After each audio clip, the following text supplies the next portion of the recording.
এজন্য বসিরাট হুজুর লিখেছেন যে খোদার ভয় বর্জিত আলেম যারা, এরা দ্বীনের দুশমন, এরা দ্বীনের শত্রু, এরা দ্বীনের বন্ধু নয়। সুতরাং ভয় যদি কারোর ভিতরে থাকে সেটাই তার জীবনের সমস্ত কাজের সৌন্দর্য।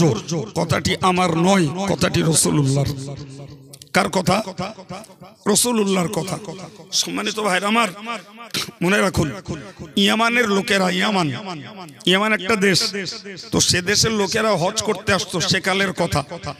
তো হজ করতে আসতো, নিজেরা জামা কাপড়, পোশাক পরিচ্ছদ, খাবার দাবার যেগুলো সাধারণত লাগে এগুলো জোগাড় করে নিয়ে আসতো না, আর জোগাড় না করে হজ করতে আসতো। এসে এর কাছে চাইতো, ভাই তোমার গামছাটা দাও। এর কাছে চাইলো, ভাই তোমার লুঙ্গিটা দাও। এনার কাছে চাইতো হয়তো একটা প্লেট দাও। আর একজনের কাছে চাইতো, ভাই দুটো খাবার দাও। কথা শুনতে পাচ্ছেন? আচ্ছা, এই জাতীয় অভ্যাসটা নিশ্চয়ই সফরের জন্য ভালো না। সেটা তো কারোর বাড়ি না, সবাই মুসাফির। জি, এদের পরিপ্রেক্ষিতে কোরআন শরীফের আয়াত আল্লাহ নাজিল করলেন। কি বললেন সেখানে? ওয়াতাযাওয়াদু, তোমরা সফরের যা কিছু মাল সামান দরকার লাগে সেগুলো সঙ্গে করে নাও। কথা শুনতে পেয়েছেন? আচ্ছা, আল্লাহ পাকের এই কথাটার সাধারণভাবে প্রয়োজন আছে না নাই? একদম। আমি এখান থেকে দিল্লি যাব কি বোম্বে যাব, তো যেখানে যাই না কেন আমার প্রয়োজনীয় জিনিসটা তো আমার কাছে থাকা উচিত। কিন্তু ইয়ামান দেশের লোকেরা হজ করতে আসতো, তাদের কাছে প্রয়োজনীয় মাল সামান থাকতো না। জি, আল্লাহ বললেন ওয়াতাযাওয়াদু, তোমরা তোমাদের প্রয়োজনীয় মাল সামান সঙ্গে নিয়ে নাও। একে সাহিত্যের ভাষায় বলা হয় পাথেও। কি বলে বলেছি? পাথেও। তার মানে সফরের মাল সামান, একেই সাহিত্যের ভাষায় বলা হয় পাথেও।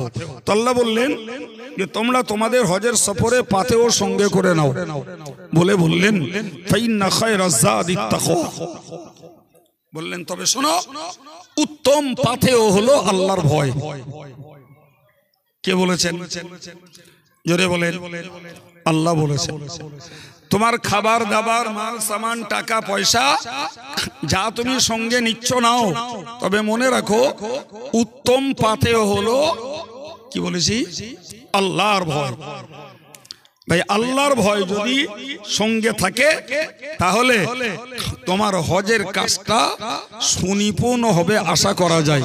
কিন্তু আল্লাহর ভয় যদি সঙ্গে না থাকে তাহলে তুমি গোনা ঝরাতে এসে গোনা জড়িয়ে বাড়ি যেতেও পারো, এ ভয়ও আছে। কথা বুঝতে পারছেন না? আচ্ছা বলেন তো, যে সমস্ত হাজী সাহেবরা মক্কা থেকে ভিসিআর কিনে আনছে, এরা পাপ জোগাড় করছে না নাকি জোগাড় করে আসছে? এও হাজী সাহেব কলকাতা বিমানবন্দরে গেলি ফিরতি হাজিদের দেখা যাবে। আমি এক হাজী সাহেবের জিজ্ঞেস করছি, নন বেঙ্গলি, সালাম কালাম করলাম, করে বললাম हाजी साहब ভিসিআর कहाँ से ला? तो जद्दा से ला। हाजी साहब तो वीसीआर घर में ला जाते हैं और अपने लड़के लोगों तो इसमें शरीयत के बगैर काम करके तो गुनाहगार बन जाएंगे। तो बोले क्या होगा, मक्का में तो चलता है, जद्दा में भी चलता है, हम इसीलिए वहां से खरीद लाए। अरे ठीक है, जद्दा का वीसीआर पाक है, चलिए। यार बोलो ওদের বুঝেছে, ওইরকম বুঝলুম। নাউজুবিল্লাহ। সম্মানিত ভাইরা আমার, আমি আপনাকে কি বলেছি? প্রথম খোদার ভয়। খোদার ভয়, খোদার ভয় করলে জিভ সোজা হবে, খোদার ভয় করলে কান সোজা হবে, খোদার ভয় করলে চোখ সোজা হবে, খোদার ভয় করলে পা খাঁটো হয়ে যাবে, খোদার ভয় করলে হাত খাঁটো হয়ে যাবে। ভাই, খোদার ভয় করলে ঘরে দুধ দিয়েও আল্লাহর ইবাদত করা যাবে। আর খোদার ভয় যদি না থাকে ভাই, সওয়াবের জায়গায় বসেও মানুষ পাপ করে বাড়ি আসবে। দুঃখজনক কথা, আমি এ কথাটা এর আগেও কখনো আমি বলেছি কোথাও, যে এমন কিছু সাধারণ মানুষ আছে, আল্লাহু আকবার, তাদের মধ্যে খোদার ভয় আছে বেশি, কিন্তু এমন কিছু ধর্মীয় বক্তা রয়েছে যাদের মধ্যে খোদার ভয়ের বিরাট অভাব। আমার কথা বিশ্বাস হয়? হ্যাঁ, প্রিয় ভাই, এদের থেকে যদি জনগণ সাবধান না হয় তাহলে এরাও নিজেরাও গোমড়া হচ্ছে, আর এদের কথা যারা শুনছে তাদেরকেও গোমড়া বানিয়ে দিচ্ছে। আশ্চর্যের কথা, আমি আমার আলোচনায় ফিরবো আর একটা হাদিস আপনাদের শোনাচ্ছি। রাসূলুল্লাহ বলেছেন, ইন্নাল্লাহ লা ইয়াকবিদুল ইলমা ইনতিজাআন ইয়ানতাজিউহু মিনাল ইবাদ।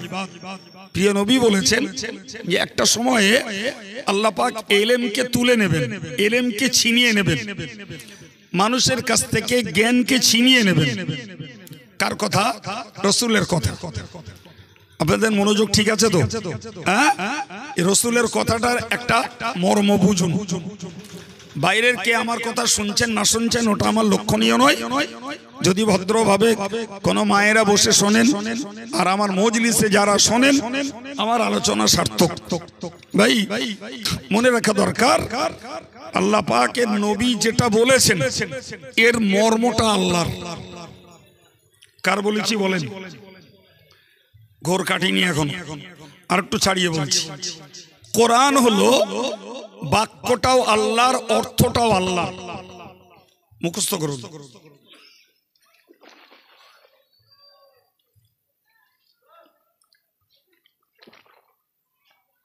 কি বলেছি বলেন? কথা বলতে হবে, শিখতে হবে, এটা শেখার জায়গা। আমার মুখস্থ বিদ্যা ঝেঁকে চলে যাব, আপনি পরে কুড়িয়ে খুঁজে পাবেন না, ওর আমার শুনে লাভ নেই। আমি তো শায়রি গাই না, আমি তো ব্রেন চর্চা করি, বলেন না? তা বলেছি আমি, ওই জন্যই তো জিজ্ঞেস করলাম। সদ্যতাই উল্টে যাচ্ছে, কাল পান্তা বেল বন্ধ যাবে না। কোরআনের বাক্যটাও আল্লাহর, অর্থটাও আল্লাহ। এবার ভুল হবে না ইনশাআল্লাহ। আর হাদিসের বাক্যটা রাসূলুল্লাহর আর অর্থটা আল্লাহর। এই পার্থক্যটা মাথায় গাঁথো। কোরআনের বাক্য আর মানে দুটোই আল্লাহ, আর হাদিসের মানেটা আল্লাহর, বাক্যটা। তাহলে রাসূলের নামে যে হাদিসটা বলছি, এই হাদিসটার মূল মর্ম, মূল অর্থ, মূল মানেটা নবীর অন্তরে ঢেলে দিয়েছেন কে? এইবার মাথায় এসছে। নবীর অন্তরে আল্লাহ ঢেলে দিয়েছেন, নবী সেইটা নিজের ভাষায় উম্মতের কাছে ব্যক্ত করেছেন। সুবহানাল্লাহ। কথা ক্লিয়ার? এবার বুঝুন। জি, রাসূলুল্লাহর জবান থেকে বেরিয়েছে যে আল্লাহ পাক বান্দাদের কাছ থেকে ইলম ছিনিয়ে নেবেন না, ওয়ালাকিন ইয়াকবিদু বিকবদিল উলামা। বরং আল্লাহ বান্দাদের ভিতর থেকে যোগ্য যোগ্য আলেমদেরকে আল্লাহ গুটিয়ে নেবেন। তার মানে যোগ্য আলেমদের আল্লাহ মৃত্যু দেবেন। কথা বোঝা গেছে কি? তো যোগ্য আলেমের যখন মৃত্যু হবে তখন যোগ্য ইলমেরও অভাব হয়ে যাবে। কথা বুঝছেন বাবা? হ্যাঁ, আমি উদাহরণস্বরূপ বলি। আজকে এই মৌলানা বলুন, মুফতি বলুন, মুহাদ্দিস বলুন, মুফাসসির বলুন, জি, কেউ কোকিল কণ্ঠী, কেউ যুগ উপযোগী, কেউ অনল তেজস্বী ইত্যাদি ইত্যাদি নামে অভিহিত হয়। জি, সব ছাড়ুন, মৌলানা নামের অনেক ব্যক্তিত্ব আজকে সমাজে ঘুরছে। আচ্ছা আপনি বলেন তো, ফুরফুরার দাদা হুজুর মৌলানা, বসের হুজুর মৌলানা, ফুরফুরার হুজুরের আওলাদ মেজো হুজুর, বড় হুজুর, এনারা মৌলানা, দরগাপুরি সাহেব মৌলানা, হামিদি সাহেব মৌলানা, মৌলানা মকবুল হোসেন আক্কেরপুলি মৌলানা, মৌলানা ইব্রাহিম মোহাম্মদপুরি মৌলানা, জি, মৌলানা খেলাফত হোসেন নুরি মৌলানা, মৌলানা আব্দুল আজিজ কোন্নগরী মৌলানা, মৌলানা আব্দুল মাতিন কোন্নগরী, মৌলানা আব্দুল মাতিন মৌলানা। ভাই এই জাতীয় মৌলানাগুলোর নাম এখন ইতিহাসের পাতায় চলে গেছে। একদিন তারা এই বাংলাতেই দিন ধর্মের খেদমত করেছেন। সুবহানাল্লাহ বলেন। তারা দাদা হুজুর কেবলার খলিফা ছিলেন। সুবহানাল্লাহ বলেন।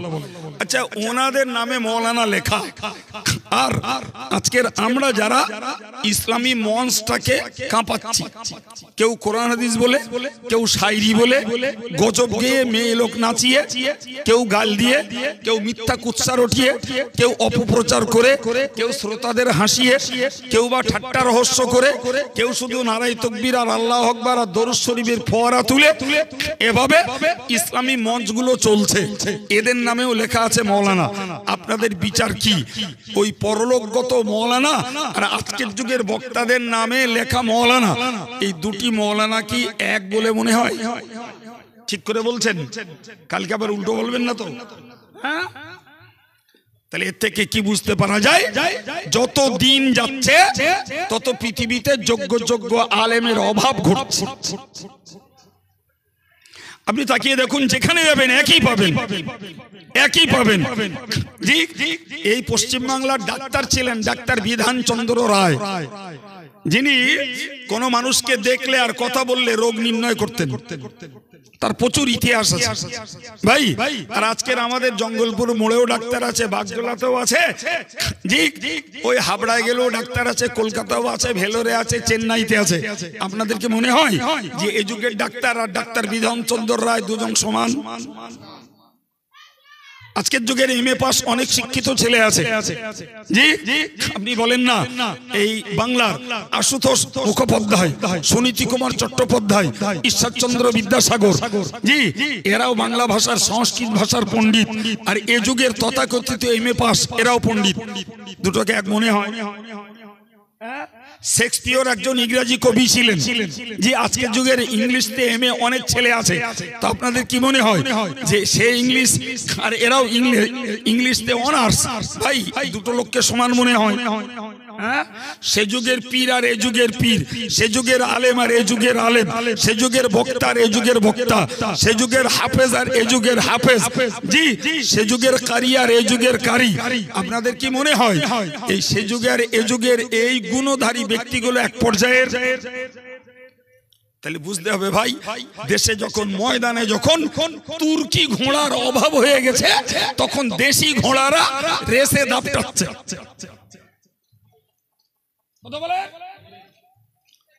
তুর্কি ঘোড়ার অভাব হয়ে গেছে, দেশি ঘোড়ারা প্রতিযোগিতার ময়দানে দাপটাচ্ছে। জি, প্রিয় ভাইরা আমার, এই জন্য নবী বলেছেন এলেমকে ছিনিয়ে নেওয়া হবে না, বরং যোগ্য যোগ্য আলেমদেরকে আল্লাহ মৃত্যু দেবেন, তাতে খাঁটি এলমের অভাব হয়ে পড়বে। আজকের যুগের জন্য তা 100% সত্য, যত দিন যাবে আরো সত্য হবে। আল্লাহ পাকের নবী বলেছেন, ও সাহাবীরা তোমরা মনে রাখো, ইত্তাখাযান নাসু রুসান জুহালা ফাসাইলু ফাফতু বিগাইরি ইলমিন ফাদাল্লু আদাল্লু। নবী বলেছেন ওই জমানায় দেখতে পাওয়া যাবে মূর্খদেরকে মানুষ নেতা বানিয়ে ফেলবে। ইত্তাখাযান নাসু রুসান জুহালা, মূর্খদেরকে মানুষ নেতা বানাবে। নেতা মানে এমনি রাজনীতির নেতা না, মূর্খদেরকে মানুষ বানাবে ধর্মীয় নেতা। কারণ রাজনীতির নেতারা ফতোয়া দেয় না। আজকের আমরা তো পঞ্চায়েতকে মুফতি বানিয়ে ফেলেছি, আমরা আজকের থানাকে মুফতি বানিয়েছি, বিচারক বানিয়েছি, আজকের আমরা কোর্টকে মুফতি বানিয়েছি। তারা সেদে মুফতি হতে চাইনি, আমরাই তাদের কাছে আমাদের দ্বন্দ্বের বিচার পেশ করেছি। ফলে তারা মুফতি সেজে ফতোয়া দেশে আর সালিস সেজে তারা বিচার করেছে। তা নাহলে তারা সাজতে চাইনি। কথা বলে কোন রাজনীতির নেতা নিজে নিজেই মুফতি হতে চাইনি, আমরা তাদেরকে মুফতি বানিয়ে ফেলেছি আমাদের স্বার্থে। কথা ঠিক? রাসূলুল্লাহ বলছেন যে যখন পৃথিবীতে যোগ্য আলেমের অভাব হবে, তখন মানুষ মূর্খদেরকে ধর্মীয় নেতা বানাবে। জি, আপনি যদি বলেন হুজুর হাদিসে তো মূর্খ শব্দটা নেই, ধর্মীয় শব্দটা নেই, শুধু আছে নেতা বানাবে। আমি আপনাকে বলবো নবী তার পরের বাক্যে বলেছেন ফাসুইলু ফাআফতু, তাদেরকে জিজ্ঞাসা করা হবে আর ওই নেতারা ফতোয়া দেবে। এবার বলেন ফতোয়া দেওয়া কাদের কাজ? মুফতির কাজ, তাই না? রাসূলের হাদিস থেকে বুঝতে পারা যাচ্ছে যে মানুষ ধর্মীয় নেতা বানাবে এরকম অজ্ঞ জাহেলদেরকে, যে জাহেলরা ফতোয়ার ফা বোঝে না, যে জাহেলরা ফতোয়ার কোনো উসুল বোঝে না, যে জাহেলরা ফতোয়ার নীতিমালা কিচ্ছু জীবনে পড়িনি, ভাই তারাই আলফাল ফতোয়া দিয়ে মানুষকে বিভ্রান্ত করবে এবং সত্য পথ থেকে মানুষকে মুখ ফিরিয়ে নেওয়ার চেষ্টা করাবে। আল্লাহ নবী মারাত্মক কথা বলেছেন, ফাদাল্লু ও আদাল্লু, যারা নিজেরা গোমরা হবে এবং অন্যদেরকেও গোমরা বানাবে। কাদের দ্বারাই হবে এটা? যাদের কলজে আল্লাহর ভয় নেই, যাদের কলজেই, জোরে বলেন ভাই। আমরা সাধারণত একটা কথাই বলি, যারা ডাক্তার তাদের অপারেশন করতে গেলে ভয় লাগে, হ্যাঁ না বলেন, কিন্তু যারা ডাক্তার না ওদেরকে অপারেশন করতে দেন, ছুরি নেবে, কুচুত করে কেটে দেবে, হ্যাঁ না বলেন। ও শিরা গেল না উপসেরা গেল, ও সুস্থ হবে না আরো অন্য 5টা রোগ হতে দাঁড়িয়ে যাবে, ওরও সব টেনশন করার দরকার নেই। তো ও তো অপারেটর ডাক্তার নয়, ওর কাটতি দোষ। জি ভাই, ফলে যারা ডাক্তার তাদের অপারেশন করতে গেলে ভয় লাগে। ফর এক্সাম্পল আমি সরাসরি বলছি, জি আমার যোগ্যতা থাক আর না থাক, আল্লাহ শুকরিয়া আদায় করে বলছি, আজকের 30টা বছর শিক্ষকতা করছি। ক বছর? 30 বছর। প্রথমত মাধ্যমিক স্ট্যান্ডার্ড কোন মাদ্রাসায় পড়িয়েছি, বসের মাদ্রাসায় 17 বছর ধরে পড়িয়েছি টাইটেল পর্যন্ত। জি আলিয়া ইউনিভার্সিটিতে 7 বছর পড়িয়েছি। সেই পিরিয়ডেই জামিয়ায় পড়াচ্ছি আজকে 14 বছর, এখনো 15 পড়িনি। জি ভাই, এরপরে আজকের বিগত 30টা বছর ধরে 32টা বছর ধরে দেশের বিভিন্ন মানুষের ফতোয়া ফারাজের খেদমত করছি। ভাই আজও পর্যন্ত একটা ফতোয়া নতুন করে কিতাব ভেরিফিকেশন না করে লিখতে সাহস হয় না, লিখিও না। যে কোনো ফতোয়া আসলে তাকে আগে দেখে নি কি তারা জিজ্ঞাসা করছে, পরে কিতাবের সঙ্গে মিলাই তারপরে একটা ফতোয়া লিখি, যার ফলস্বরূপ খোদার শুকরিয়া আদায় করে বলতে পারি যে আজও পর্যন্ত আব্দুল কাইয়ুমের লিখিত দস্তখত করা, সিগনেচার করা, স্ট্যাম্প মারা কোন ফতোয়া আজও পর্যন্ত ফিরে আসেনি। একটু জোরে বলবেন না? জি, তাতে যদি প্রয়োজন হয় অন্য মুফতিদের কাছ থেকেও সহযোগিতা নিতে হয়। কথা বুঝতে পারেননি? কিন্তু যাদের ফতোয়া স্ট্যাম্প মারার মতন, সিগনেচার করার মতন যোগ্যতা নেই, মাইক পেলে দুমদাম বলে দেয়। জি মাইক পেলে দুমদাম বলে দেয় যে আমরা মেয়েদের দিয়ে হাদিস পড়াই, প্রকাশ্য কি আমরা অন্যান্য কাজ করি। ভাই এগুলো নিছক যাদের ভিতরে জ্ঞানের ঘাটতি আছে তারাই কেবলমাত্র দুমদাম কথা বলে, কিন্তু যাদেরকে লিখে স্ট্যাম্প মারতে হয় তাদেরকে ফতোয়া একটা দিতে গেলে ভাবতে হয়, এবং তাদের ভিতরে ভয় থাকে একটা ফতোয়া আব্দুল কাইয়ুম মুখে এখানে বলে যাবে, কালকে যদি এই শ্রোতারা যায় আব্দুল কাইয়ুম ওইটাই হুবহু লিখে স্ট্যাম্প মেরে দেবে। এটা নয় মুখে একরকম বলে যাব আর কালকে লেখার সময় আর এক রকম লিখবো। আমি কথা বলছি, এতগুলো লাইভ চলছে অন ক্যামেরা, তার মানে সারা পৃথিবীর বাঙালি মুসলমানদের কাছে আমার কথা ছড়িয়ে যাচ্ছে। এই জঙ্গলপুরে 13টা লোকের কাছে না, জঙ্গলপুরের এই 200 শ্রোতার কাছে না, সারা পৃথিবীর বাঙালিদের কাছে কথা ছড়াচ্ছে। ঠিক কিনা বলেন?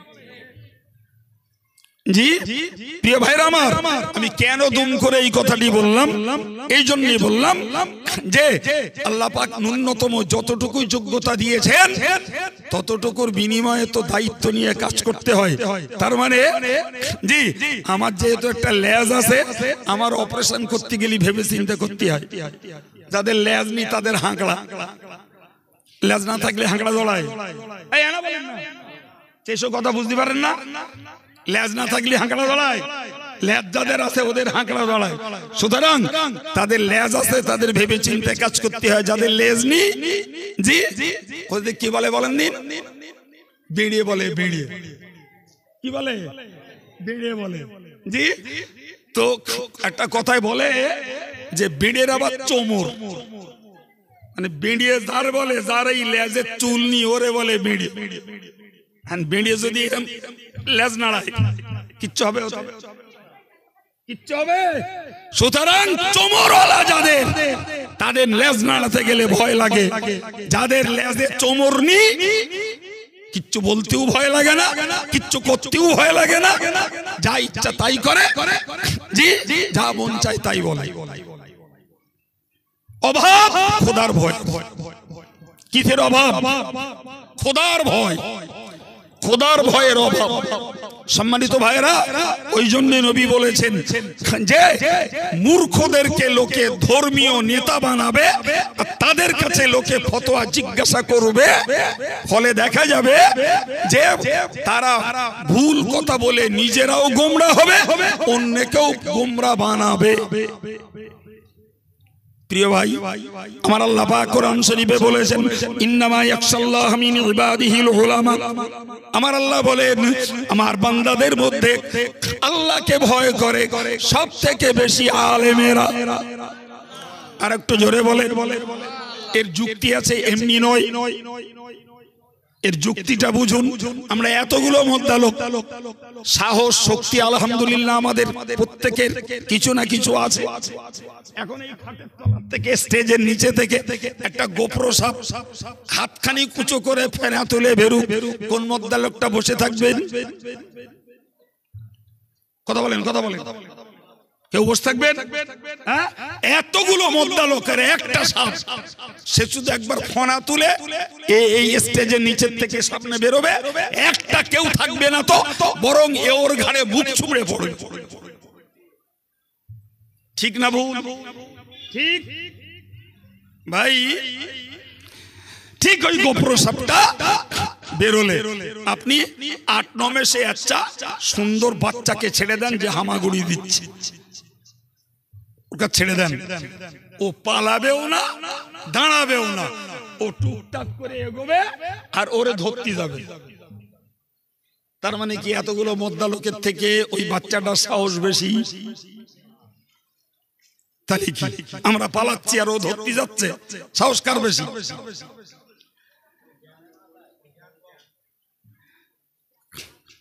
জি, ওটা ওর সাহসের পরিচয় নয়, ওটা ওর অজ্ঞানতার পরিচয়। ওর কাণ্ঠজ্ঞান নেই, ওর বুঝ নেই, ওর ভিতরে সেই বোধ শক্তি হওয়ার বয়স আসেনি, ফলে ওর একটা দংশনে এর জীবনহানি হতে পারে, এই বুঝ নেই বলে সে সাপকে ধরতে যায়।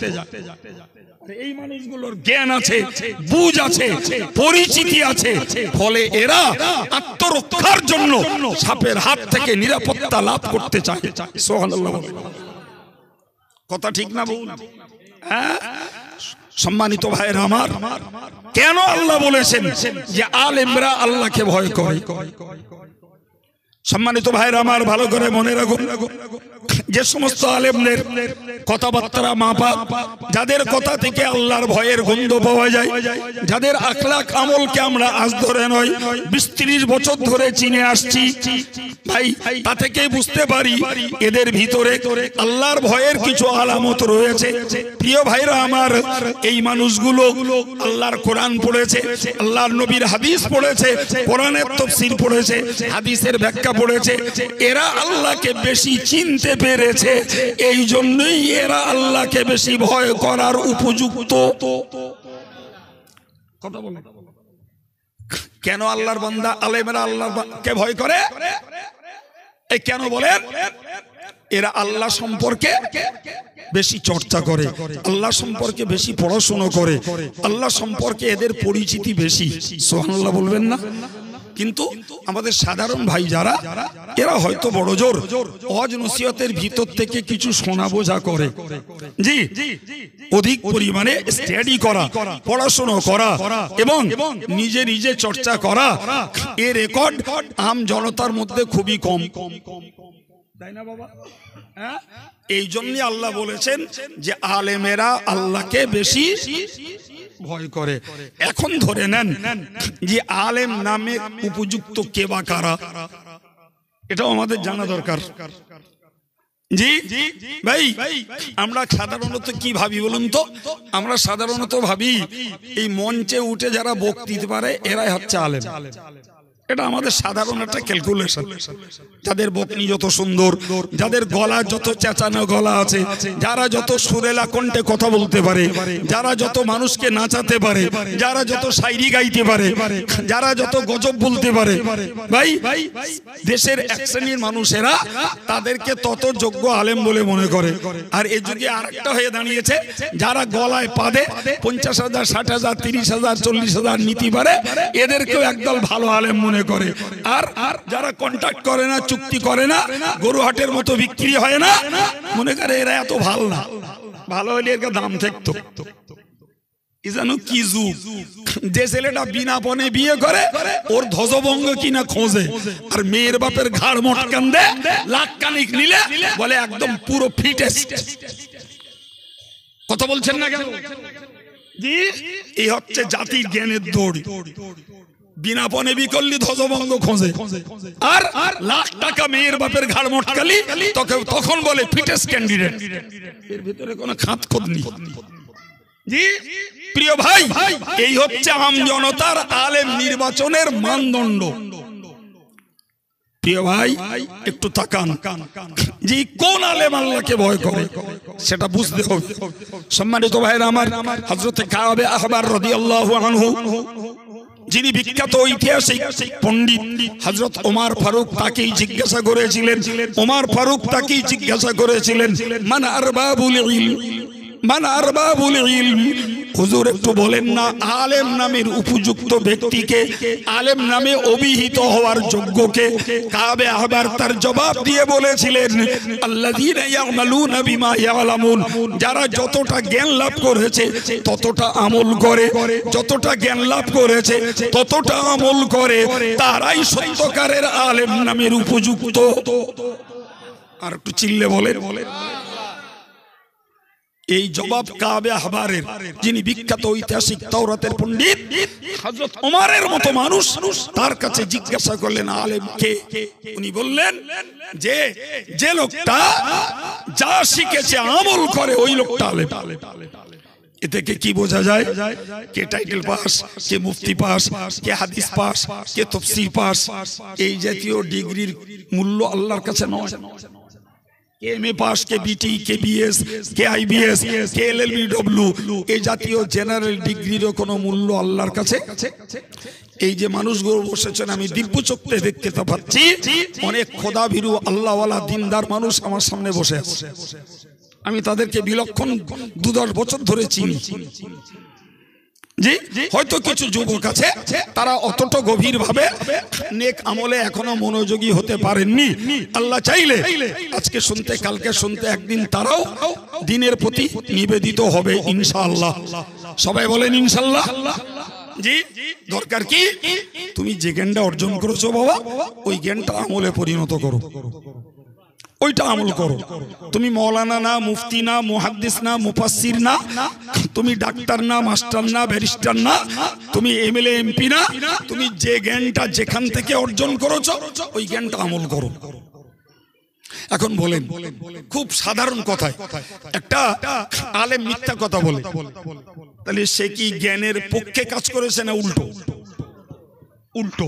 আর একটা সাধারণ লোক সত্য কথা বলে, তার ডিগ্রি নাই, তাহলে সে জ্ঞানের পক্ষে কাজ করেছে না উল্টো?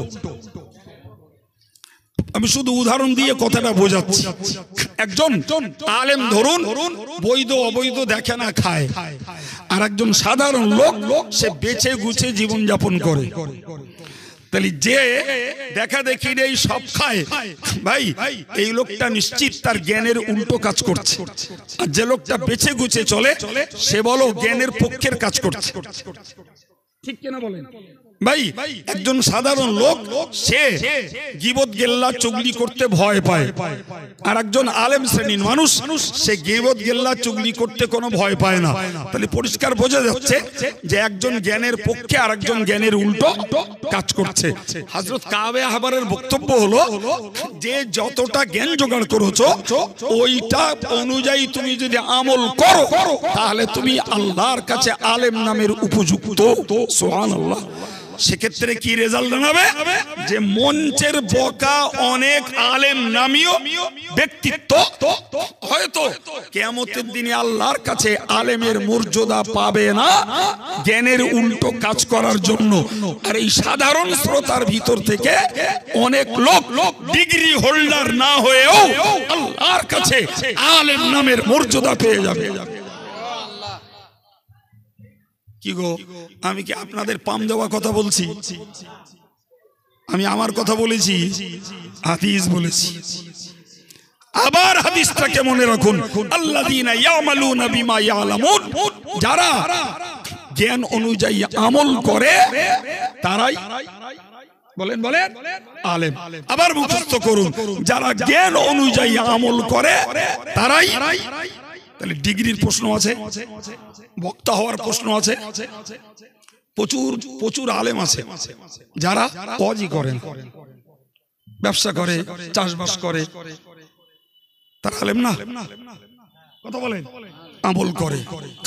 জি ভাই, আবার অনেক ডিগ্রি নেই এমন আম মানুষ আলহামদুলিল্লাহ তারা যথেষ্ট আমল করে।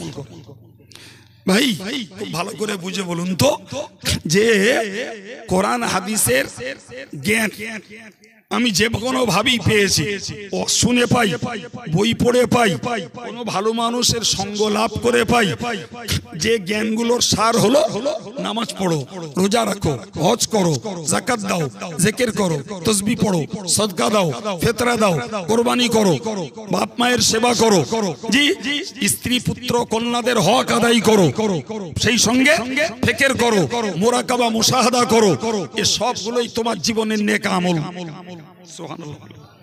এখন আম মানুষ আপনি আমি অতটা না করতে পারি, কিন্তু একজন আলেমের ইলম অনুযায়ী তাহলে তাকে জিকির করতে হয়, ফিকির করতে হয়, মুরাকাবা মুশাহাদা করতে হয়, তাকে আল্লাহ পাওয়ার সাধনা করতে হয়। আমি জানি, করি না। জি উল্টো দিকে শরীয়তের বক্তব্য, তুমি সুদ খেও না, গান শোনো না, মিথ্যা কথা বলো না, তুমি জুয়া খেলিও না, তুমি পরের চর্চা করো না, তুমি তাস পিটিও না, তুমি ব্যভিচার করো না, তুমি গালিগালাজ করো না, তুমি পর স্ত্রী পর কন্যার দিকে লোভনীয় দৃষ্টি দিও না, তুমি স্ত্রীর প্রতি অত্যাচার করো না, তাদেরকে বেধড়ক তুমি মেরো না, তোমার ছেলে মেয়ে বউ বাচ্চাদের হক নষ্ট করো না। ভাই এই সবগুলো সাধারণ মানুষের জ্ঞান হতে দুদিন দেরি হয়, কিন্তু একজন ইসলামী মঞ্চের বক্তাকে এগুলো শিখে পড়ে তবে মঞ্চ দখল করতে হয়। এখন যদি কোন মাইক কাঁপানো, স্টেজ কাঁপানো কোন বক্তা তার যদি জ্ঞানের উল্টো পথে চলে, জিকির নেই, ফিকির নেই, মুরাকাবা নেই, মুশাহাদা নেই, জি রয়েছে শুধু চটকদারি মুখের কথা, অথবা উল্টো দিকে মিথ্যা কথা ছাড়ে না, গীবত ছাড়ে না, পরের চর্চা করা ছাড়ে না, অপপ্রচার বাদ দেয় না, জি সেই সঙ্গে মিথ্যা বদনামার কুৎসা রটনা বন্ধ করে না, ভাই তাহলে ইলমের উল্টো কাজ হচ্ছে না, হয় না? এর পরিণতি কোথায়? পরিণতি কোথায় জানেন তো? জীবনে বহুত শুনে আছি, আজকে একবার স্মরণ করিয়ে দিচ্ছি। আল্লাহর হক যদি কিছু নষ্ট হয়, আল্লাহ না করুন, তবুও হয়ে গেলে আল্লাহর কাছে ক্ষমা চাইলে আল্লাহ পাক একাধিক জায়গায় বলেছেন, বান্দা তুই সত্যকারের দিল থেকে ক্ষমা চাইলে তোকে মাফ করব। কত পাপ করেছিস তুই? তোর পাপের পরিমাণ পাহাড় পরিমাণ, সমুদ্রের গেঁজা পরিমাণ। তুই সত্যকারের দিল থেকে ক্ষমা চা, আমি আল্লাহ তোকে মাফ করে দেব। আর একটু প্রাণ খুলে বলেন, আমাদের চাওয়ার গুণটা দরকার। আমি কোন মনে চাচ্ছি, কতটা হৃদয়কে কাঁদাতে পারছি, এর বিনিময়ে আমার জন্য আল্লাহর ঘোষিত ক্ষমা রয়েছে। কিন্তু বাবা সবাইকে মনে রাখতে হবে যে তুমি কত ইবাদত করবে, কত আমল করবে, কত জিকির করবে, জি তুমি বাপ মার হক আদায় করবে না, স্ত্রীর হক আদায় করবে না, সন্তানের হক আদায় করবে না, তুমি কারোর সম্পদের হক নষ্ট করবে, স্ত্রীর হক নষ্ট করবে, ছেলেদের হক নষ্ট করবে, তুমি কারোর সম্মানের হক নষ্ট করবে, সোনার অক্ষরে লিখে রাখো জাহান্নামে যাওয়া ছাড়া জান্নাতে যাওয়ার কোনো সুযোগ এই শ্রেণীর কপাল পোড়াদের নাই। কথা বুঝতে পারছেন না? কে আপনি? হাজী সাহেব, হাফেজ সাহেব, মৌলানা সাহেব, মুফতি সাহেব, কে আপনি? জি পীর সাহেব, পীরজাদা সাহেব, কে আপনি? পীরজাদার দোসর সমর্থক যেই পারেন হন, যদি মনে হয় জীবনে বান্দার হক নষ্ট করা হয়েছে, তৈরি থাকুন, আল্লাহ ক্ষমা করবেন না, করবেন না, করবেন না, যতক্ষণ পর্যন্ত সংশ্লিষ্ট সেই ব্যক্তির কাছ থেকে ক্ষমা না নেওয়া হোক। সে দোষ যদি আব্দুল কাইয়ুমও করে থাকে, যত মোটা লেকচার দিক আব্দুল কাইয়ুমেরও ছাড় না। আল্লাহর হক নষ্ট করলে ক্ষমার দরজা খোলা আছে। বান্দার হক নষ্ট করে, বোর হক নষ্ট করে, বাচ্চার হক নষ্ট করে, বাপ মার হক নষ্ট করে, জি কারো সম্মান হানি করে, কারো সম্মানের হক নষ্ট করে, পৃথিবীর কেউ তোমাকে জান্নাতে ঢুকিয়ে দিতে পারে না। এবার বলেন, আল্লাহর হক বেশি গুরুদায়িত্বের না বান্দার হক বেশি গুরুদায়িত্বের? অথচ দুনিয়ার বোকা মুসলমান ধার্মিকের দল, এরা আল্লাহর হকের ব্যাপারে অনেকে আগ্রহী, মসজিদে মুসল্লিদে ভরিয়ে দিচ্ছে, গায়ে বড় জামা পরে, মাথায় টুপি দিয়ে ধার্মিক সাজছে, অথচ বুনের ফারাজটা ফাঁকি মেরে রেখেছে। ভাইয়ের হকটা নষ্ট করেছে, মেয়ের ফারাজ না দিয়ে ছেলের নামে লিখে দিয়েছে। আছে না নাই? কত ধর্ম করবে তুমি? কত ধর্ম করবে? তুমি জানো হাদিস শরীফে এসেছে, কেউ যদি কারো সম্মানের হকটা নষ্ট করে, কারো সম্মানের হকটা নষ্ট করে, তার নামাজ রোজা কিচ্ছু আল্লাহর কাছে কবুল হবে, অন্য কিচ্ছু লাগবে। অর্থের হক না, জমি জায়গার হক না, শুধু সম্মানের হক নষ্ট করবে। জি হাদিস পাকে এসেছে, রাসূলুল্লাহ বলেছেন, মান ক্বালা লা ইলাহা ইল্লাল্লাহ আসামা মিন্নি দিমাআহুম ওয়া আমওয়ালহুম ওয়া আরদাহুম ইল্লা বিহাক্কিল ইসলাম। প্রিয় নবী বলেছেন, যে লোকটা কলেমা পড়ে নিয়েছে, তার রক্তের মর্যাদা সে বাঁচিয়ে নিয়েছে, এবং তার সম্পদের মর্যাদা সে বাঁচিয়ে নিয়েছে, তার সম্মানের মর্যাদা সে বাঁচিয়ে নিয়েছে। চিল্লে বলেন, আর একটু জোরে বলেন। তার মানে কোন কলেমা পড়া মুসলমানের অর্থ, সম্মান এবং সম্পদ, তিনটির একটিরও মর্যাদা নষ্ট করা আর মুসলমানের জন্য হারাম। থোড়া ছেলে কথা জি বলেন ভাই, আমি যে আয়াত পাকের কথা বলতে যে আপনাদেরকে বললাম যে আল্লাহর আলেমেরা আল্লাহকে বেশি ভয় করে, তার কারণ আলেমরা আল্লাহ সম্পর্কে জানে, বোঝে, পড়ে বেশি, তাই। আর এই জন্যই বসিরাট হুজুর লিখেছেন যে আলেম হওয়ার পরেও যদি আল্লাহর ভয় না করে, তাহলে সে ধর্মের বন্ধু না, সে ধর্মের শত্রু। আমি ওই জন্যই বোঝাচ্ছিলাম যে আলেম নামের উপযুক্ত ব্যক্তি কে, সেখানে আপনাদের কাছে খুব স্পষ্ট ভাষায় বুঝিয়েছি, আলেম নামের উপযুক্ত ব্যক্তি যার যতটা জ্ঞান হয়েছে, ততটা যে আমল করেছে, সেইটি আলেম। কথা বোঝা গেছে? তাহলে এক্ষেত্রে সাধারণ মানুষও আল্লাহর কাছে আলেমের মর্যাদা পেতে পারে না পারে না? জোরে বলেন, পারে। আবার আলেমের যদি কপাল পড়ে, তো দুনিয়াতে আলেম হয়েও আল্লাহ পাকের কাছে আলেম নামের মর্যাদা থেকে বঞ্চিত হয়ে যেতে পারে। দরকার ইলম অনুযায়ী আমল করা, যেগুলো করণীয় সেগুলো করার, যেগুলো বর্জনীয় সেগুলো ছাড়ার, দুটি গুণ দেখানো দরকার। জি সম্মানিত ভাইরা আমার, হযরত ওমর ফারুক রাদিয়াল্লাহু আনহু কাবে আহবারকে আবার জিজ্ঞাসা করেছিলেন, মন দিয়ে শুনুন, ফামা আখরাজাল ইলমা মিন কুলুবিল উলামা। সম্মানিত ভাইরা আমার, হযরত ওমর ফারুক জিজ্ঞাসা করেছিলেন, হুজুর একটু বলবেন কোন জিনিস আলেমের অন্তর থেকে ইলমকে বাইরে বার করে দেয়? কোন জিনিস আলেমের অন্তরকে ইলম শূন্য করে দেয়? অর্থাৎ কখন আলেম ইলমের উল্টো কাজ করে? অন্তর শূন্য মানে কি? জ্ঞান অনুযায়ী আর কাজ হয় না। কখন, কোন সময়? পরিষ্কার হাদিসের কিতাবে উল্লেখিত রয়েছে। আপনি দেখতে চাইলে আমি এখানে বসে বাংলা খুলে দেখিয়ে দেবো ইনশাআল্লাহ। আরবি পড়তে না পারেন, বাংলা এখানে বসে দেখিয়ে দেবো। কোন জিনিস? হযরত কাব তার উত্তরে বলেছেন, আত-তামউ।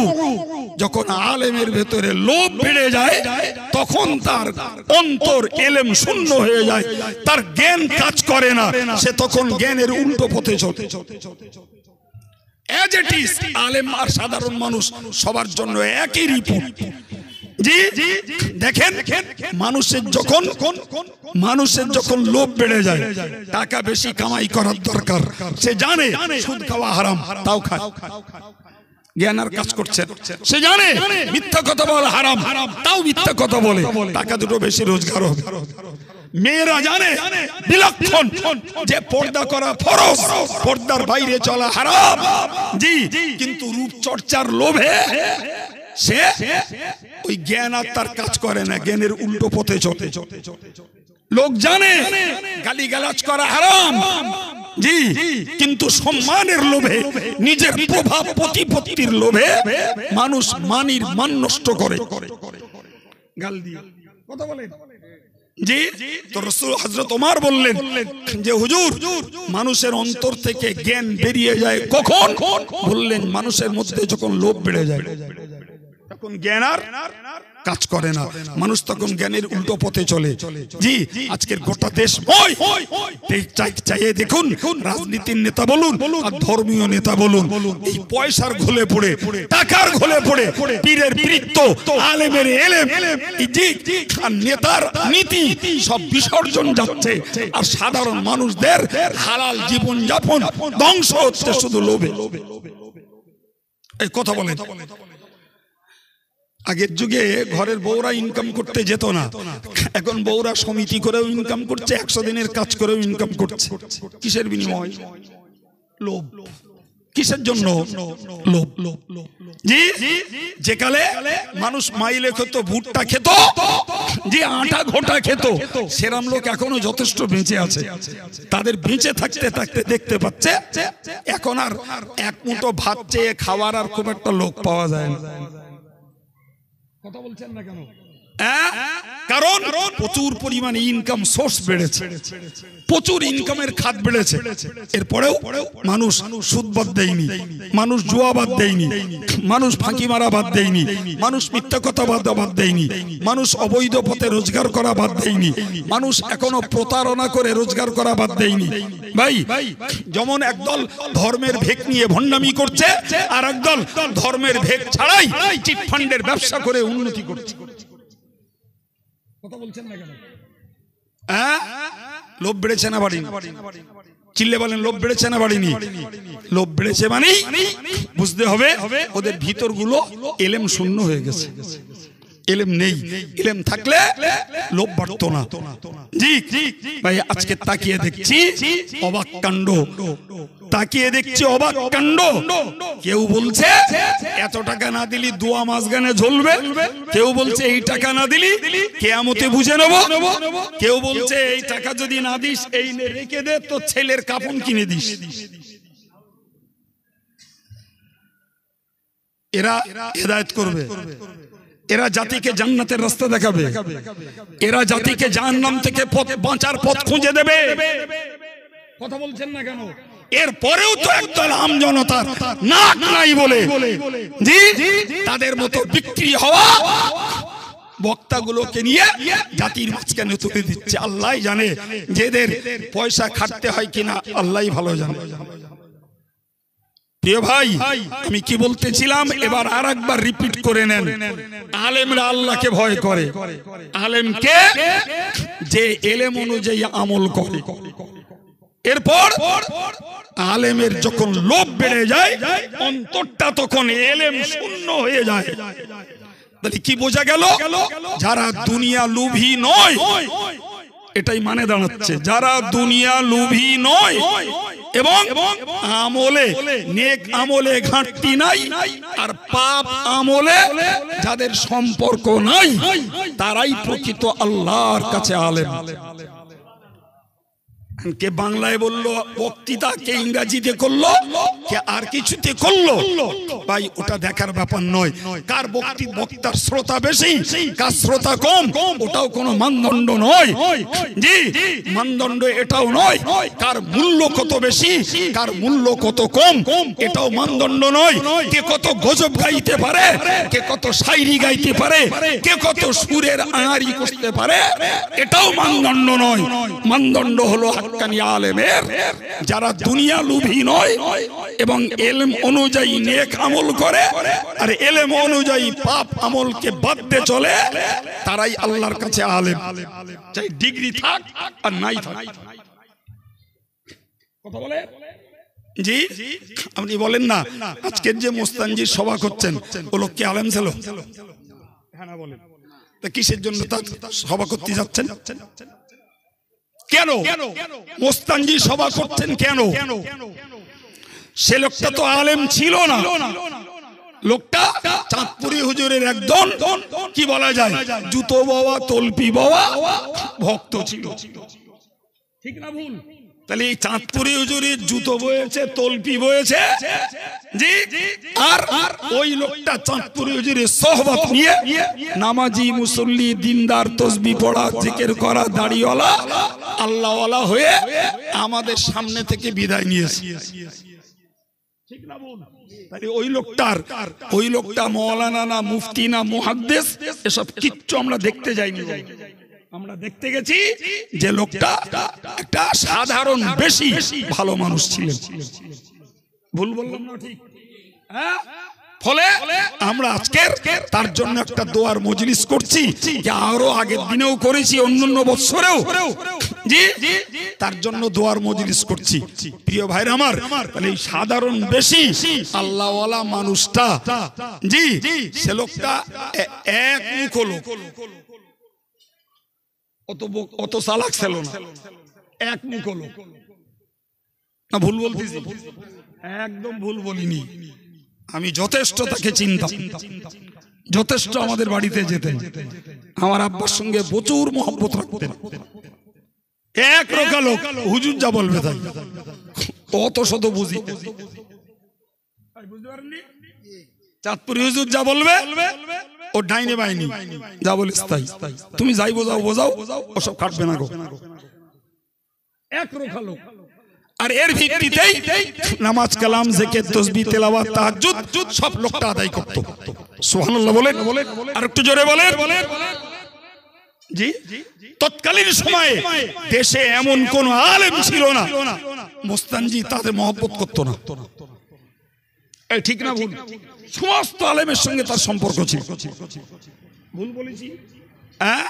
প্রিয় ভাই, আমার বক্তব্য তাহলে মানুষটা আলেম, ডিগ্রিধারী আলেম না হওয়া সত্ত্বেও, জি, যা জ্ঞান আলেম ওলামা মহব্বতের মানুষদের কাছ থেকে শুনেছেন, জীবনে আমল করেছেন, ফলে দুনিয়ার লোকে তাকে আলেম বলবে না, মাওলানা বলবে না, আল্লাহর কাছে তার ইবাদত আমলের বদৌলতে আলেম নামের উপযুক্ত বলেই গণ্য হবে।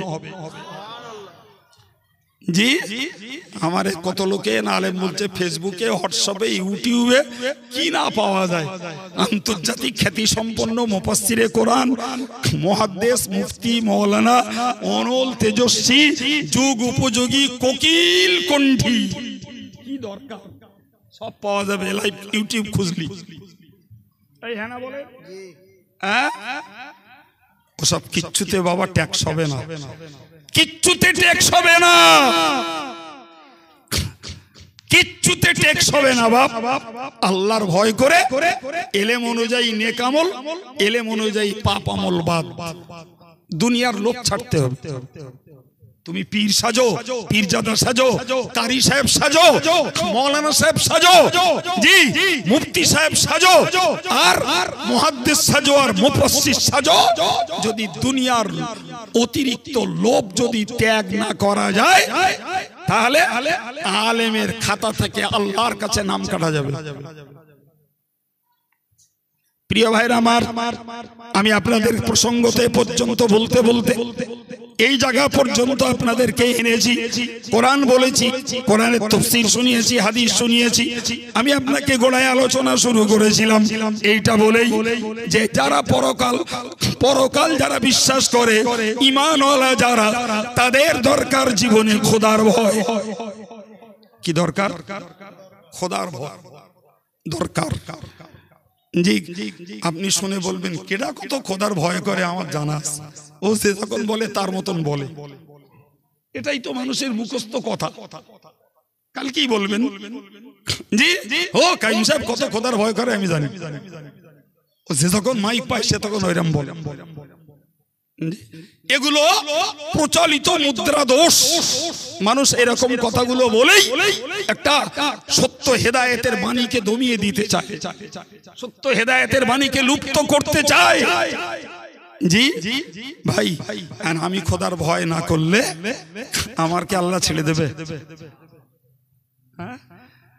কিয়ামতের দিনে আল্লাহ হেফাজত করুন, আল্লাহ বাঁচিয়ে দেন। কিয়ামতের দিনে ওই দুশ্চিন্তার মাঝেও এই কিছুকে কেন্দ্র করে মানুষ ভিড় জমাবে। আমরা যখন দেখি না ওই একটা সাপ খেলা, একটা বাঁদর খেলা, এরকম একটা কিছু হলি হাটের লোক সব এক জায়গায় হয়ে গেল, এ দেখি তো কিয়ামতের মাঠে এরকম একটা ঘটনা ঘটবে। যে দেখতে পাবে জি সেখানে রয়েছে একজন আলেম, আর সে তার নাড়ি বুড়ি গুলো বার করে খাচ্ছে।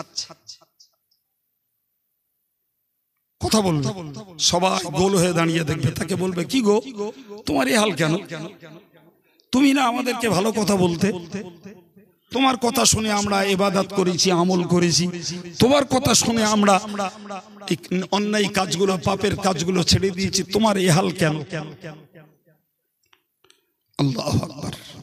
প্রিয় নবী বলেছেন, ওই আলেম তখন বলবেন অন্য কিছু না, আমুরুহু ওয়ালা আতি। দেখ ভাই, সত্যি কথা বলতে কি তোদেরকে বলতাম এই কাজগুলো করো, কিন্তু আমি করতাম না। আর ওয়ানহাকুম ওয়া আতিহি, আর তোদেরকে নিষেধ করতাম, তোদেরকেই নিষেধ করতাম আমি, আর সেই কাজগুলো আমি করতাম। তাই আজ আমার এই পরিণতি। কে বলবে? কি প্রমাণ হচ্ছে? জ্ঞানের উল্টো। আমি আদেশ করতাম তোদের, আর আমি সেইগুলো করতাম না। আমি বলতাম জিকির করো, তাসবিহ পড়ো, মুরাকাবা করো, মুশাহাদা করো। আমি বলতাম তোমরা তাহাজ্জুদ পড়ো, তোমরা ইশরাক পড়ো, তোমরা আওয়াবিন পড়ো।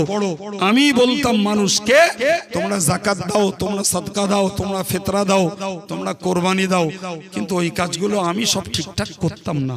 আমি মানা করতাম যে তোমরা গীবত করো না, চুগলি করো না, তোমরা মিথ্যা বদনাম দিও না, কুৎসা রটিও না, তোমরা কারোর নামে গালিগুলোজ করো না, মিথ্যা অপপ্রচার করো না, কারোর সম্মানহানি করো না, সুদ খেও না, গান শোনো না, বিবি বাচ্চার হক নষ্ট করো না, তোমরা কারোর প্রতি অন্যায়ভাবে অত্যাচার করো না। এই কথাগুলো আমি মানুষকে নিষেধ করতাম, আর সেই কাজগুলো আমি করতাম। তাই আজ আমার এই পরিণতি। দোয়া করেন আল্লাহ আমায় যেন বাঁচিয়ে দেন, বলুন আমিন। জি, এই ভয়টা আম জনতার নেই, ওই ভয়টা আমার মতো আলেমের আছে, আমার মতো আলেমের আছে। ও ভয় কেঁদেও কুল হবে না, কেঁদেও কুল হবে না। এই জন্য শেখ সাদি বলে, ইমাম গাজ্জালি বলেছেন, ওয়াজ করার থেকে ওয়াজ শোনা অনেক ভালো। কিন্তু আমরা এমন সর্বনাশ হয়ে গেছে, বুঝিনি।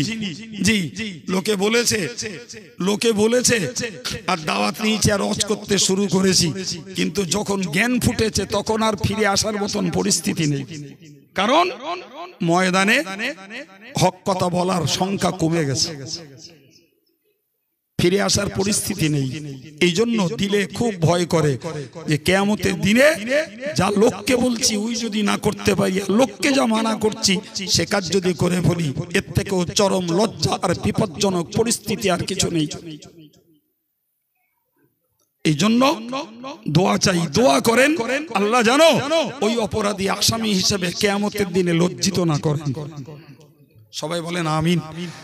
জি, আমি এই সূত্রে মনে করি আমার মতো বক্তার তুলনায় সাধারণ মানুষদের মধ্যে অনেক ভালো লোক আছে, অনেক ভালো লোক আছে। আমি এই কথাটা আজকে জঙ্গলপুরে বসে বলছি না, আরো অন্য জায়গায়ও মনের তাড়নায়, দুঃখে, আবেগে, ভয়ে অন্য জায়গায়ও বলি, অন্য জায়গায়ও দোয়া চাই আবেগে দুঃখে। যে পরিস্থিতি যা, এ ময়দান ছেড়ে ঘরে বসে যাব সে সুযোগ মানুষ দিচ্ছে না। জি, কথা মনে পড়ে গৌসুল আজম ইমামে রব্বানি মাহবুবে সুবহানি সৈয়দ মুহিউদ্দিন বড় পীর আব্দুল কাদির জিলানী রাহিমাহুল্লাহ হুজুর কাবা চত্বরে 2 রাকাত নামাজ পড়লেন।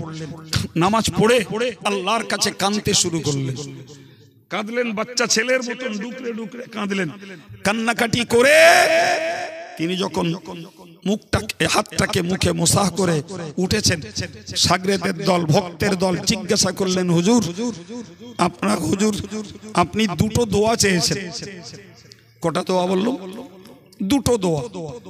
2টো দোয়া।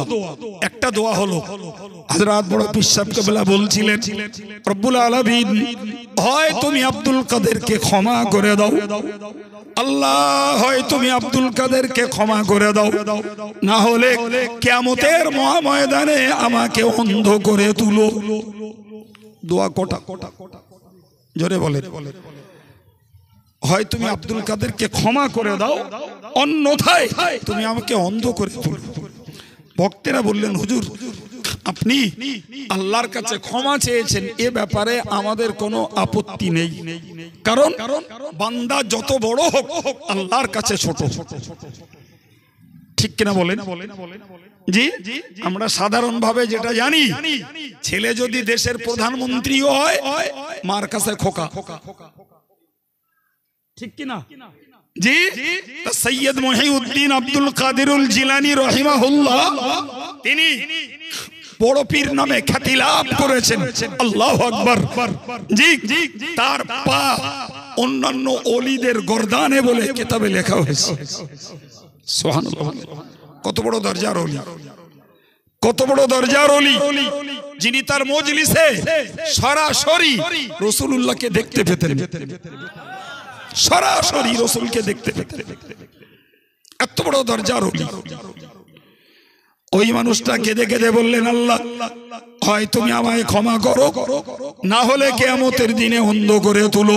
ভক্তদের বক্তব্য, হুজুর আপনি ক্ষমা চেয়েছেন, এই ব্যাপারে আমাদের কোনো আপত্তি নেই, কারণ বান্দা যত বড় হোক আল্লাহর কাছে ছোট।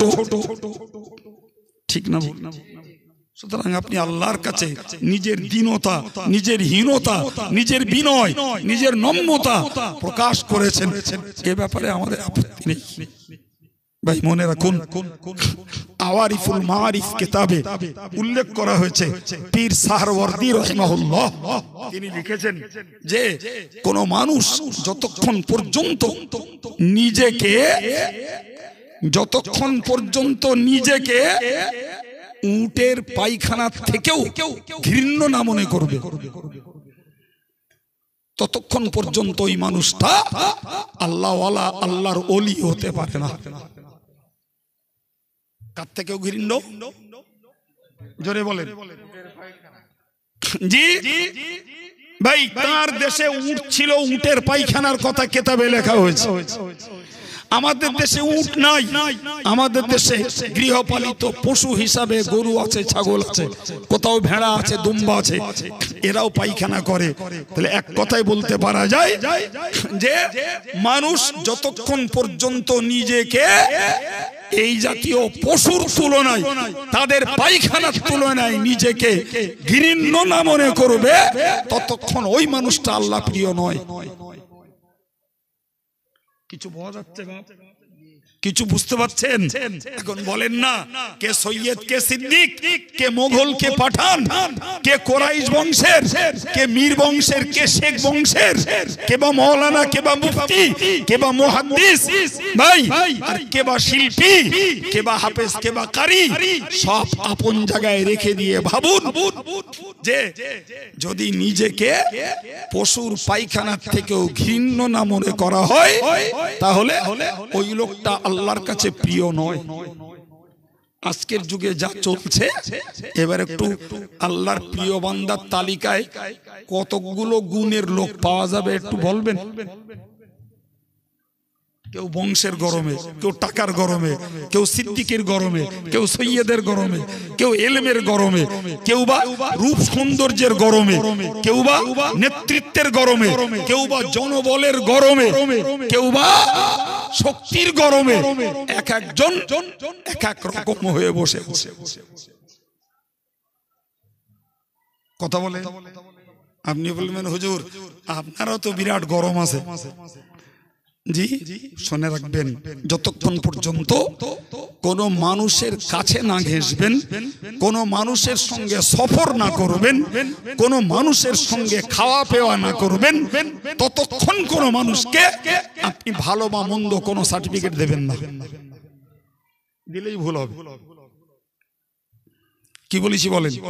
হয় তার সঙ্গে ওঠা বসা করুন, তার সঙ্গে সফর করুন, তার সঙ্গে লেনদেন করুন, তার সঙ্গে খাওয়া পেওয়া করুন, তবেই বুঝবেন মানুষটার আসল চরিত্র। বিশ্বাস করুন, আমি আপনাকে ক্লিয়ার কথা বলছি। আমরা কেডা, কত বড় হুজুর, কত বড় পীর, কত বড় মৌলানা, সব থেকে ভালো জানে বউ। এটা কথা বলে না? কেডা জানে? একদম একদম বোর থেকে ভালো কেউ পীর, মৌলানা, মুফতি আর কেউ খবর রাখে না। বাইরে অনেক কিছু সাজা যায়, আমি যে আসলে কি আমার ছেলেরাও জানে না, আমার মেয়েরাও ভালো জানে না, জানে তো আমার বউ জানে। এই জন্য নবী বলেছেন, যারা বোর কাছে ভালো তারা আল্লাহর কাছে ভালো, আর বোর কাছে যে খারাপ সে আল্লাহর কাছেও তার কপাল পুড়িয়েছে। তো আমি কি বলতে যে কথা বললাম, যে আপনি যদি বলেন যে হুজুর আপনারও অহংকার আছে, ভাই বিশ্বাস করুন এরা অহংকার মানেও বোঝে না, হিংসাও মানে বোঝে। অহংকার কারে বলে একটু বুঝুন। অহংকার হলো জি বাতরুল হক গামতুন নাস। অহংকার বলা হয় যে কারুর হক নষ্ট করা আর মানুষকে হেয় লাঞ্ছিত করার নাম হলো অহংকার। মুখস্থ করুন কি বলেছি, আমি করি আর আপনি করেন, শিখে রাখার দরকার। আমি এই মানুষটাকে হেকারত করলাম, তাচ্ছিল্য করলাম, অথবা এই মানুষটাকে এর হকটাকে নষ্ট করলাম, ওটার নাম অহংকার। ওটার নাম কি? অহংকার। জি, রাসূলের একজন সাহাবী বললেন, ইয়া রাসূলুল্লাহ, একজন ব্যক্তি চাইছেন যে তার সাওবুহু হাসানুন ওয়া নালুহু হাসানুন, তার জামাটা সুন্দর, তার জুতোটা সুন্দর। এই লোকটা কি?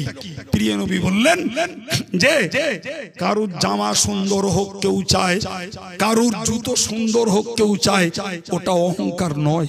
সুবহানাল্লাহ বলেন। জামার পরিচ্ছন্নতা, পবিত্রতা, এটা ইসলামের একটা বিধান। হাদিস পাকে এসেছে, ইন্নাল্লাহা নাযীফ ইউহিব্বুন নাযাফাতা। আল্লাহ নিজে পরিষ্কার, পরিষ্কারকে আল্লাহ ভালোবাসেন। সুবহানাল্লাহ। ইন্নাল্লাহা তাইয়্যিবুন ইউহিব্বুত তাইয়্যিবা। আল্লাহ পবিত্র, আল্লাহ পবিত্রকে ভালোবাসেন। সুতরাং কারোর জামা কাপড় পবিত্র, জামা কাপড় পরিচ্ছন্ন, এটা কখনো অহংকার নয়।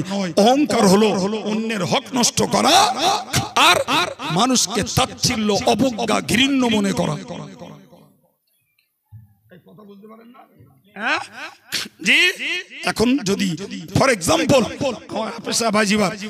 যদি মানুষের হক নষ্ট করে আর ও যদি মানুষকে ছোট জ্ঞান করে, হেও করে, লাঞ্ছিত করে, ওর নাম অহংকার। যদি আব্দুল কাইয়ুমের মধ্যে দেখেন এ কারোর হক নষ্ট করছে, বিবি বাচ্চা ছেলে মেয়ে আলেম ওলামা এদের কারোর হক নষ্ট করছে, অথবা মানুষকে ছোট জ্ঞান করছে, হেও জ্ঞান করছে, তাহলে এটা অহংকার। কিন্তু মনে রাখবেন যে বাবু যে যে দোষের দোষী তারে সে কথা বলা তো ছোট না।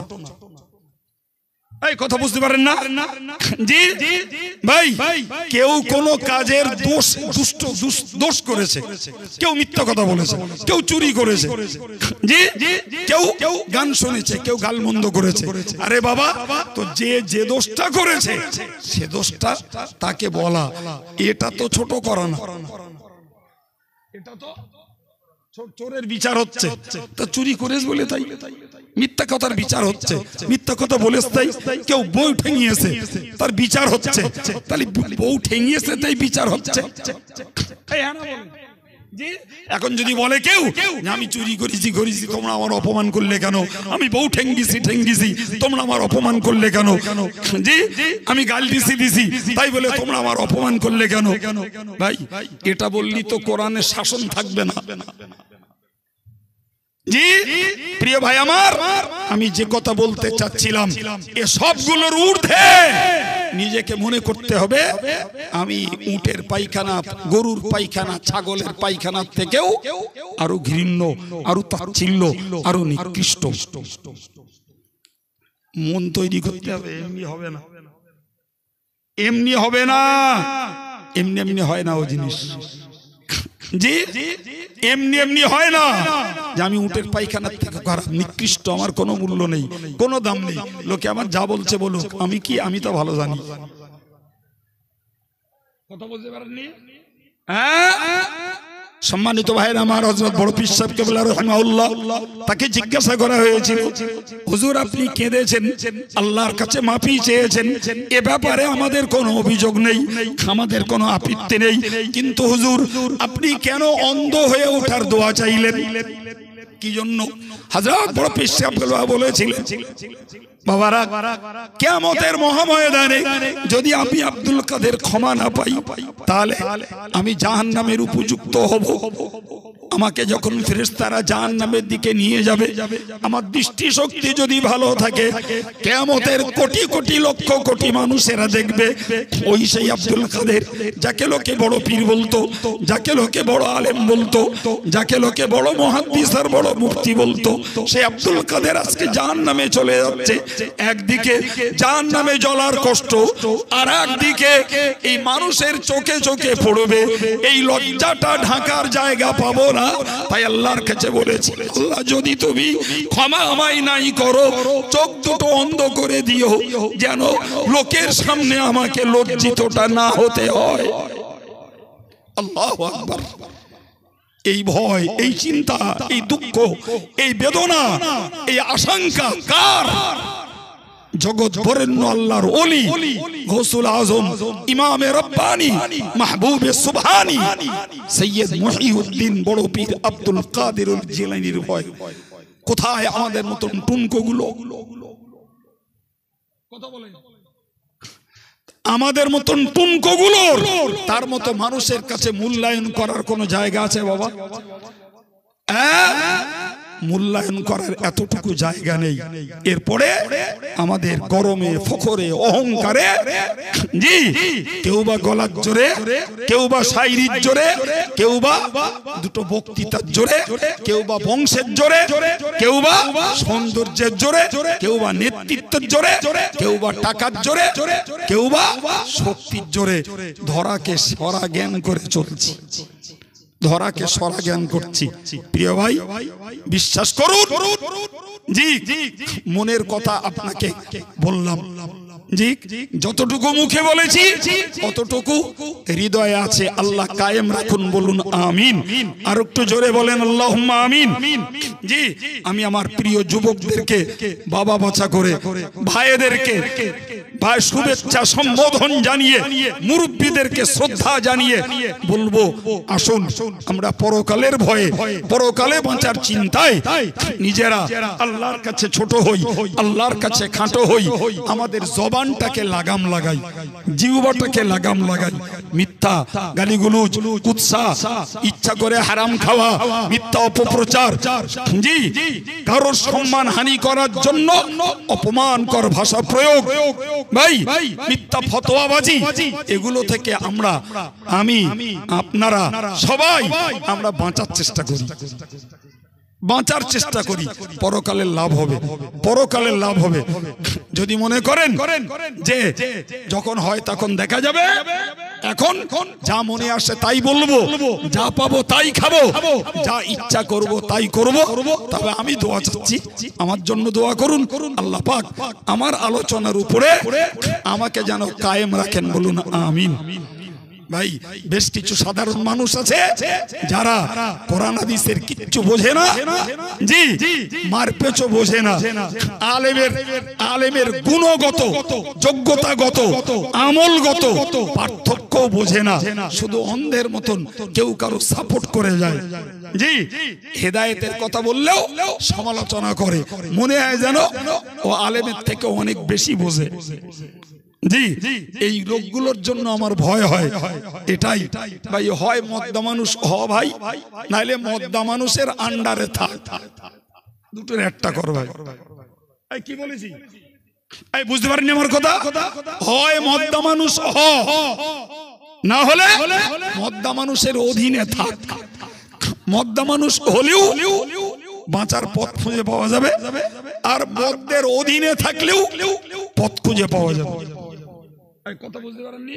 তার মানে কি বলতে চেয়েছি, হয় ছেলে, আমি আমার সাধারণ ভাইদের কাছে, হয় বাবা কোরআন হাদিস বোঝ, শরীয়ত বোঝ, মাসলা মাসাইল বোঝ, জি বোঝ, নিজে বুঝে তবে একটা সমালোচনা কর, তুই তোর জবাব দিতে পারবি।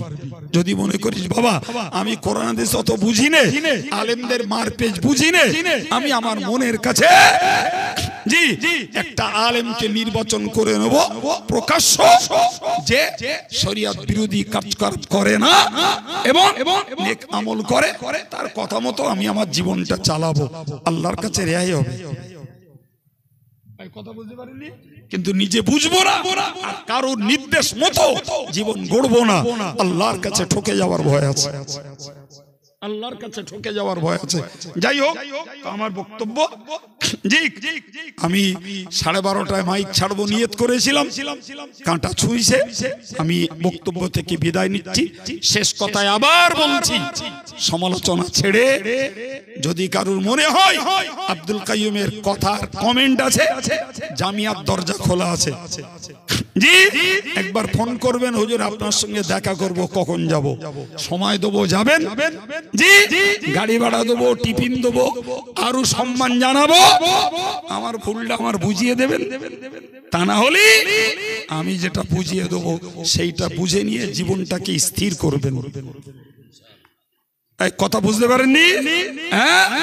অযথা মিথ্যা সমালোচনা, পর্যালোচনা, জি আর অনর্থক কথা সাধারণ মানুষ হোক আর কোন ভেকধারী হোক ব্যয় করে আল্লাহর কাছে জবাব দেওয়া যাবে না।